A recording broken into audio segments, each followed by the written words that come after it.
Good morning. We've made it to Berkey. Phil's been down here. He's got the dryers fired up. I don't know how much, if any, wet corn we've got left though, so we gotta go shell. I don't see his truck here, so he must be over at the field putting some fuel in the combine would be my guess.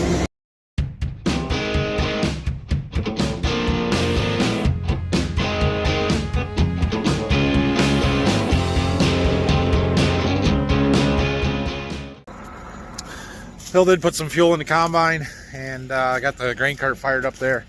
I'm gonna check the oil on the combine because I don't know if he did that or not, and we'll get it fired up. He went back to the farm to get the other truck. That O-ring was leaking on the grain cart again.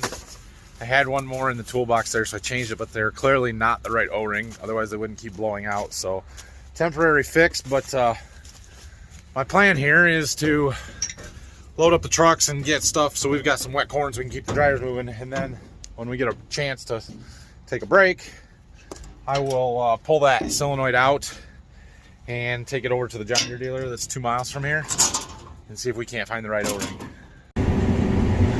And away we go, shelling some corn. I got some rows that they curved around away from the edge there, so I got a partial pass there. We kind of keep working in until eventually we get to a full header width up here, but Phil's running cart for me. He's coming, but we've got a almost full grain tank, so he needs to get here. Well, there was only a couple of rounds here, so this is kind of the last pass. That stuff over there is my plot, which we're gonna do, I think it'll around 11 today. It's about 9:30, so in a little bit. We'll jump over back to the other side there behind the buildings over by where we're parking the trucks. Stuff is dusty today. I noticed that the combine was quite dusty. Like, I washed that mirror yesterday and you can't see anything. And there was a lot of dust in the back up on the engine compartment and stuff. We don't appear to be grinding the corn up too bad. Like, it looks like corn dust and powder, but I don't have a bunch of broken kernels and stuff, so I'm not real sure if it's just the stalks are dusty and brittle or what, but I don't think I'm really grinding up corn that's causing it. Wow, look at this. Much different variety here. Very, very upright stalks. The tops are still in it. There's a few stalks that are leaning the whole thing, but standing better than the other variety. This is impressive. We'll see what the yield looks like. I mean, those are good numbers, but we'll compare them a little bit later in our post-harvest analysis and stuff. This is actually an older one that we're kind of transitioning away from, and the other one was one of our newer, better genetics, better yielding, or supposedly better ones. So yeah, we'll see. But this is, stock integrity wise, this is great corn. All right, we have filled 2 trucks. Grain cart is 3/4 of the way full. It's not clear full, but we got enough to get the dryers going again. And they're probably about done, so we're gonna head back there and transfer stuff. It is about 10:30. They're coming at 11. My sales rep is to do the plot out here, so we're just gonna go and do that next. And we'll see. I'm expecting some big numbers out of this plot. So it'll be interesting, because with the corn in this field averaging 230, when you select or just take a pass out of the middle, some 240, 50 numbers are not out of the question here, which is going to be fun. We're getting trucks emptied here. Tony's here. We're going to go do a plot in a second, but the mechanic over here needs somebody with long arms, which apparently is me. What are we doing here? This intercooler's got to come forward and go that way. Okay. Everything's loose. So stand up there and hand it to you is what you're telling me. Well, it's going that way. Okay. Let's see what I can do. If you missed yesterday's video, we got a broken radiator, so Jack's fixing it for us. The door in my garage. Yeah. I don't want nothing big in it. It's yeah. We gotta get this off. There's basically this piece broke right here, so the hose came off and leaked all the antifreeze out, which was super awesome. But thanks, Jack. Got the trucks unloaded and the cart unloaded and an empty truck back over here, so we're gonna go park the cart on the ends down here. I'm gonna steal the iPad out of this, and then we'll go get the combine and run these off real quick. We're gonna do the same thing we've done with all the other plots, where we just weigh them with the cart and pull a sample, put it in a plastic bag. We'll take them back and test them when we're done. Before we get started harvesting this, I need to get out and we got to double check the hybrids and make sure that the stakes match what we have on paper and that we've got everything right so we can have accurate results. Okay, so in this corn plot here, we go from a 99 day on the end here, 99E68, all the way up to 110 day. There are some pretty unique, or not unique, some stark differences, I guess you could say. Just looking at the plants and what we've got here, it is what's today, Tony? The 10th of November, 9th? So look at this one. Look how much more stalks are broken off and the standability issues here. Now, this particular hybrid is 103 day, and if I pull back an ear, you might recognize this one. See that nice golden red grain? Yeah, this is that's that candy corn hybrid 03B96, and I've said all along, stalk quality is one of its issues. I don't want to leave this hybrid in the field until November, ever, but it's here. So this kind of shows what it does. We'll see how it is through the field from the combine seat, but definitely something there. Then we get into this hybrid, standing somewhat better. Still got some across the rows, but not as bad. And then down here, this one you can see all the way across the field, standing really, really well. This is our 105 day. Oh no, it's 104. Yeah, that one's a rock solid stalks. So little things like that we are taking note of right now, and I'll make notes in the combine on them as well. So I think we've got our list. Everything is ready to go. And look at how much this one here, the tops have broken out of it. And then this one here, all of a sudden they're standing much better again. And then you get to the next hybrid and tops are broken out. So definitely some differences in stalk quality, integrity, standability, strength, all that stuff. The first hybrid right here is actually what's been planted in most of the field around it. That's 10L16, and it's been really good. So we'll see what it does here. You can look at my monitor. The purple is the background of the plot map there. The green is actually the yield map for what we harvested over there already. And yeah, it's all green for a reason. For that reason. That reason right there. Dang good corn. Well, we're, I don't know, maybe about halfway across the plot here. This is one of the entries that I'm really interested to see how it does. This is 105 day 05K08, and the ears on this are super impressive. And you're not gonna be able to see it from here, but this is one of those hybrids that throws a 20, 22 around rows around ear, and it looks really cool and good. Yep, it's standing pretty well. We'll have to see if the yield is there on it or not. I don't know. We'll find out. So far, which we haven't actually calculated out any of the yield numbers because we gotta test our samples there and stuff, but just watching what the yield monitor is saying, we're in that 260 to 270 range, which is super impressive. Look at the stalks on this one. 104 day here, and I mean, I can see all the way across the field down between that rows. That's impressive standability. If it yields, yield trumps everything. Like, you want hybrids that have good test weight and good standability and good whatever else, but if it doesn't yield, then I mean that doesn't do any good. You got to have it all. We want it all. Come on, seed companies, just give us everything, all good things. So contrary to the last one that I filmed where you can see all the way down the field, I can't even make out the rows here when you look down across it because the stalks are leaning all over. We've got broken ones laying on the ground.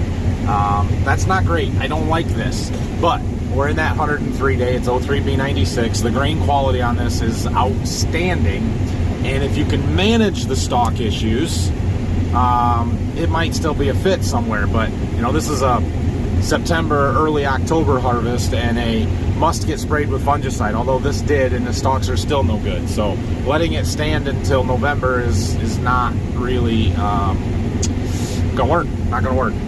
Now, this isn't horrible. We've had down corn much worse than this, and so have other people. But we're not in a down corn year. If we had a year where we were fighting down corn a lot, I expect this hybrid to be the worst of the bunch because it's going down some on a year when we haven't really fought that problem at all. So, yeah, I don't know. We'll see.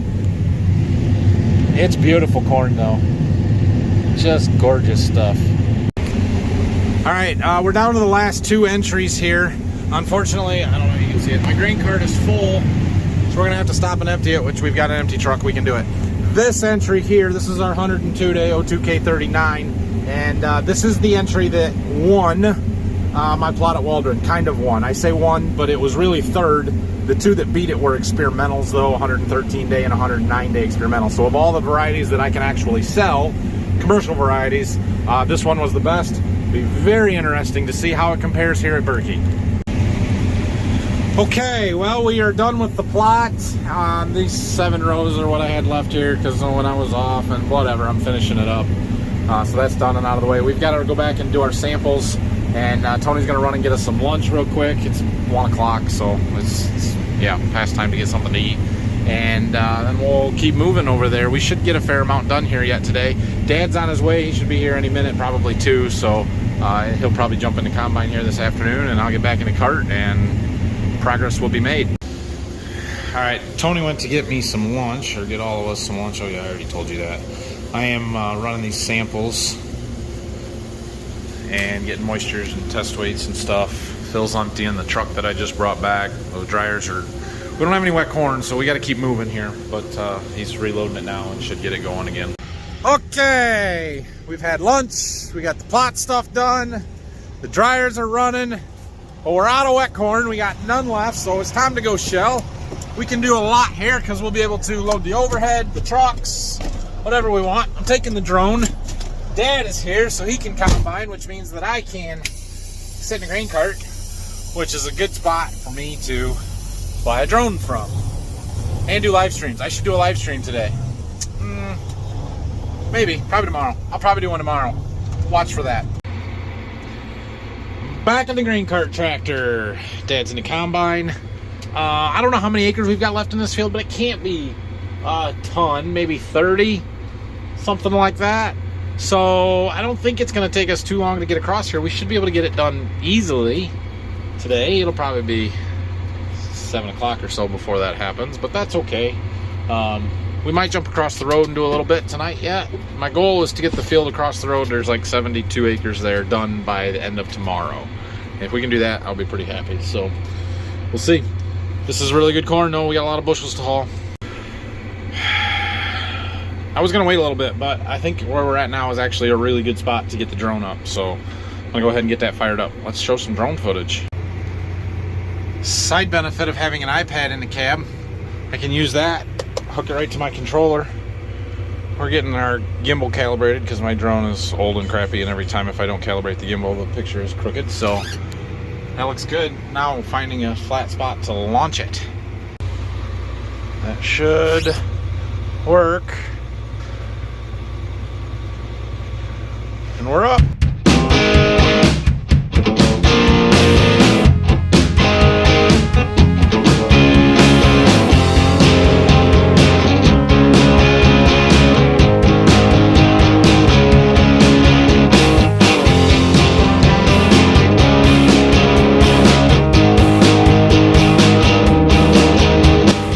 Okay, I had to abort. We had some compass error issues, and it was going to drift away, and I can't have that right now. So we'll recalibrate our compass after we make this round and try her again.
multitasking.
Still multitasking, but I've got a critical low battery on the drone.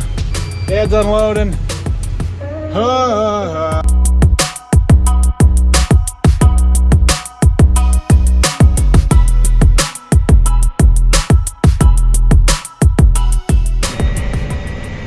Had to have him shut the auger off for a second, but we got the drone. The bird has landed. We can get him empty again before he gets to the end, and all is good. We didn't even crash. Oh. Dad couldn't take the dirty mirrors anymore. Had to get out and wash them. They were bad, so. I do have to say that I am really glad we've got our soybeans done. Notice the haze and clouds and stuff that we have today. We do not have near as much sun as we had the last few days. It would not be a good soybean combining day. I'm thankful that we have them done. It almost looked like a mist or just like a light haze off in the distance. I don't know if it really is. I haven't seen any raindrops or anything getting wet yet, but corn we can run when it's damp and rainy and crappy. Beans you can't, so you got to take advantage of the good days to run beans when you get them. We can't have more than 5 to 10 acres left in this field, and it's only a little after 4, so we're doing really good here, much faster than I thought we would. I don't know how much more room we've got for wet corn. We've got to be getting that overhead about full, but can fit a little bit on the truck yet and fill the cart if nothing else. We'll have to talk to Phil, and hopefully we can get this field done before we get filled up. If not, we'll just have to wait for the dryer to get done. It won't really take that long. So we are down to about 8 or 9 acres is all left in this field. However, when we get done with this round, I think we're going to take a break. We could keep going, I think. Yeah, I know we could. But, you know that solenoid that we've had O-ring blowout on? Well, I'm on my last O-ring, and I don't think it's leaking yet, but it probably will start at some point. And it is 4:45. The local John Deere dealer that is literally 3 miles from here closes at 5. And if I can get that out and get to them before 5, I can probably get some O-rings that fit better and a few of them so that we can keep going if we happen to have an issue. So when we get up to the end here, I'll have enough to fill the next truck, and we'll pull that out and run up there real quick. I should make it. I got 14 minutes. I should make it. Here's our part. That O-ring's definitely getting chewed up. Good thing I'm doing that. I made it here with about 5 minutes to spare. We got 2 different O-rings that are the same diameter, just different thicknesses. I got 2 of each of them. We're good. We made it. Quick drive through the lot because we're here. So, I mean, you have to. Got an old ripper. There's a 12-row corn head. There's an old combine. There's a new little tiny sprayer. Oh, there's a new ripper. What is it? 2720. Nice. There's another one over here. Is that one? 2720. Those are popular over here as 2720s. Ours is a 2730. They're just a little different in their design. Okay, back to the field. All right, I got that put back together. So basically that's a solenoid there. And what it is that piece with the O-ring on it goes inside this valve block, and then this outside piece, this coil fits on there with the electric wire coming out of it, and it's a magnet. And when the magnet engages, it moves something inside that valve, that solenoid valve, and it opens it and allows oil to pass in different areas. It's the same thing here. These are just double solenoids. There's two of them on there for different directions. So there's a valves in there, and it sends oil down different ports so that it makes it do different things. And yeah, it's really cool. It works really well. It's for that spout control and the pivots and all and stuff on there, the stuff that I can control with that joystick. But we had an oil leak, so I think we've got it fixed, but we've got a couple more O-rings. We'll keep an eye on it.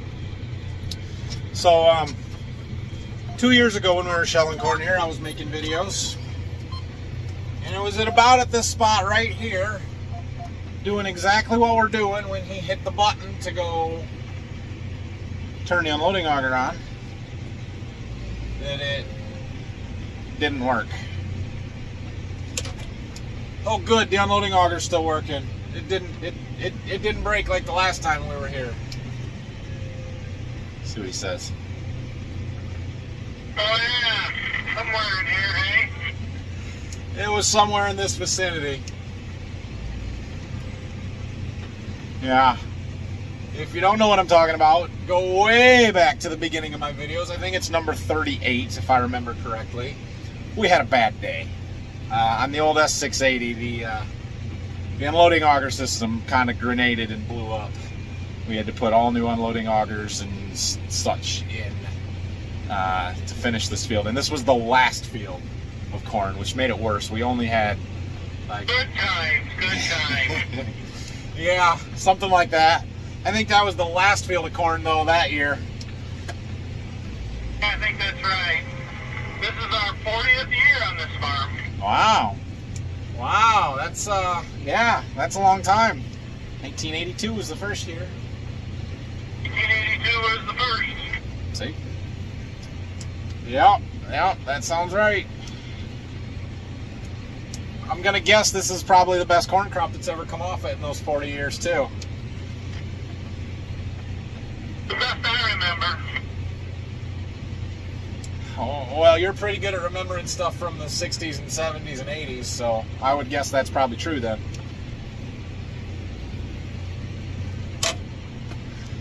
Good times. Dad is picking that last row. It's not really a row of shame because it was point rows. This field is done. Sweet. There's, I think, 96 acres in this field, so that's awesome.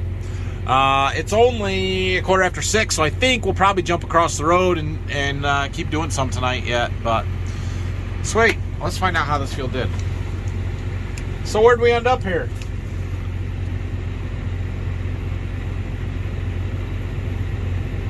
Gotta find out. 228.14. That's pretty darn good. That is. 228. Fantastic. Pretty close. Yeah, we'll figure that out. Okay, so we've got this field right across the road. We gotta get some end rows opened up. We're gonna let Dad dive in there. Phil is bringing a truck, but he's going around the block. We're not going to be able to park trucks in this field, so we're going to have to load off the road.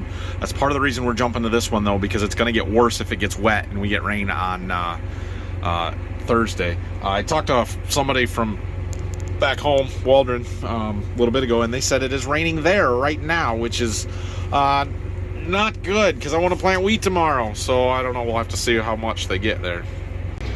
Oh boy. All right, well, we're starting to get a hole opened up here. My wife and kids called me. Video chat. Awesome thing, man. Be able to see them. Can you see the mud we're playing in here? This is our wettest farm at Berkey, especially in these corners here. They're mud holes. There's water over here, so fun times. But we'll get out of this here pretty quickly, move through it, and the rest of the field shouldn't be so bad. And that's, like I said, that's part of the reason we're here now, is because there's chances of rain over the next couple of days, and we thought the quicker we can get it out of here, if we can do something before it rains, before it gets worse, we should do that, because the other two fields that we have to do down here, we can we can work on relatively easily. We've got the stuff around the farm where we can park the trucks on the driveways, and then we've got another one that's on a nice side road that we can park trucks on if we have to. Okay, just talked to Phil. That truck is full. The other one is empty, or I just put a little bit into it. The overhead bin, or wet bin, is full, and we're gonna fill up one more truck, call it a night. Done for the night. Looked like we did about 17 acres in this field, so good start on it, and hopefully we can finish it up tomorrow. So we've got fuel in the one black truck transfer tank yet, so we're gonna get that put in the combine tonight. Phil's gonna get this semi taken back down to the farm, and we got another pickup down at the house across the road where we were working earlier. So and then we'll head back to Waldron. I'll see you guys there. Made it back. It is about 10 o'clock, and I could go out and do some ripping tonight like we did last night, but I'm kind of tired. It's late enough that I won't get a lot done anyway, and I think I can get some done tomorrow, so I'm not going to do that tonight. However, tomorrow's going to look a little different. So tomorrow is kind of our last day before there's a pretty good chance of rain on Thursday, and so our plan is to keep shelling corn in that field that we're at and hope that we can finish that. But we also want to piece in some wheat and try and salvage our wheat fields as best we can. So I am going to stay back in Waldron tomorrow and get the air seeder out. We're going to plant in some of the drowned out spots in the wheat fields that we've already gotten planted. Try and patch them in. There's some thin spots we're going to go look at and see. We got to go look at these fields, see how wet they are. Hopefully we can get across them. And then we've got one field that we kind of partially planted. It got rained out and we haven't been able to finish planting it yet. And we're going to attempt to finish planting it. So, that said, we'll see how it goes tomorrow. We've got a little bit of treated wheat seed around to use up. I've got a customer or two that didn't get some wheat planted that I might try and get their stuff back from them and use it ourselves, so that, you know, I can't return wheat, especially once I treat it, but it'll keep till next year if we need to, or I can plan it out. So I think we're gonna attempt to do that. And it sounds like I have a sick little boy at home who, if he is still sick in the morning, which he will be, he isn't gonna be able to go to school. So looks like I'm gonna have a buddy tomorrow, which will be fine, but will complicate things. So yeah, a little bit different video tomorrow. We're going to take a break from the harvest stuff. Let Dad and Brock and Phil work on that while we plant some wheat. If we get all the wheat planted, we'll jump in the tillage tractor and start running the ripper. So that's the plan. Thanks for watching today, everybody. Have a great rest of your day, night, whatever. Watch for a video tomorrow. Earlier I said something about maybe a live stream tomorrow. That's not going to happen because I'm not going to be in Berkey. When we get back to harvesting down there and I'm in the combine or a cart for a while, I will do another live stream, but it won't be tomorrow. So like, subscribe, questions, comments, leave them down below. Thanks, everybody.